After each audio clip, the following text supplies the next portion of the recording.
વિદાય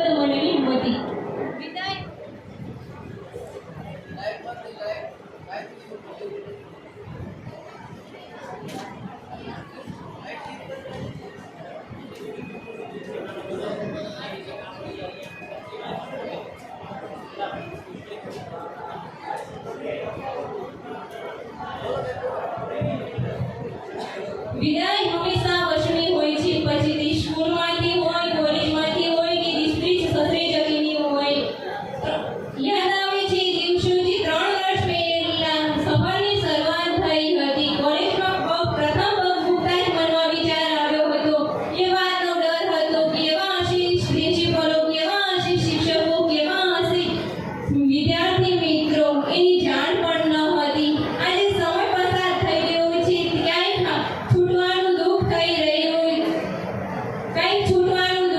રહ્યું છે. યાદ આવે છે એ દિવસો જે શિક્ષક દિવસના દિવસે શિક્ષક બનીને ફરવું, 15મી ઓગસ્ટ અને 26મી જાન્યુઆરીના મિત્રો સાથે કરેલો ડાન્સ, મિત્રો સાથે કરેલી મસ્તી મજાક, એ દિવસો ક્યારેય વાપસ નહીં આવે. એ ખાલી યાદ જ રહી જશે. હું આભાર વ્યક્ત કરવા માંગુ છું પ્રિન્સિપાલનો કે જેમણે વિદ્યાર્થીઓ પ્રત્યે પ્રેમ, દયા, સહાનુભૂતિ રાખી, અને શિક્ષકોનો જેમણે ખુદ નિયમ પાળીને વિદ્યાર્થીઓને શિક્ષણ આપ્યું. આપણો જન્મ તો મા બાપે આપ્યો છે, પણ એ મા બાપ સાથે કેવો વ્યવસાય કરવો એ આપણે શિક્ષકોએ સમજાવ્યું છે. ઘડતર તો મા બાપે કર્યું છે, પણ જીવન જીવવાની કળા શિક્ષકે શીખવી છે. હું આભાર વ્યક્ત કરવા માંગુ છું મારા શિક્ષક એવા કિશોર સર્જનો કે જેમણે ન તો અભ્યાસ પૂરતું પણ જીવન જીવવાની કળા શીખવી છે. घूमना तो अंधेरे में था पर उसे पहचान बना दिया. घूमना तो अंधेरे में था पर उसे पहचान बना दिया. दुनिया के गम से मुझे अनजान बना दिया. हुई कुर्बानी की ऐसी मुझ पर मेरे गुरु ने मुझे एक अच्छा इंसान बना दिया. मेरे गुरु ने मुझे एक अच्छा इंसान बना दिया. मित्रों,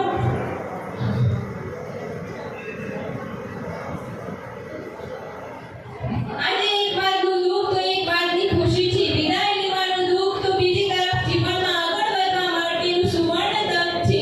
કંઈ કરવાનો સમય છે જે આપણે આપણા જીવનમાં લક્ષ્ય સુધી પ્રાપ્ત કરવાનો સમય છે.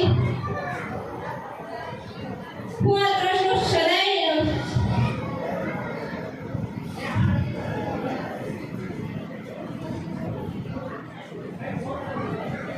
હું શિક્ષકોનો આભાર વ્યક્ત કરવા માંગુ છું, કારણ કે એમણે જીવન કેવી રીતે જીવવું એને શીખવ્યું છે. બસ અંતમાં એટલું કહેવા માંગીશ કે રહી ચમન તો ફૂલ ખिलते रहेंगे, रही चमन तो फूल खिलते रहेंगे, रही जिंदगी तो हम सब मिलते रहेंगे. बस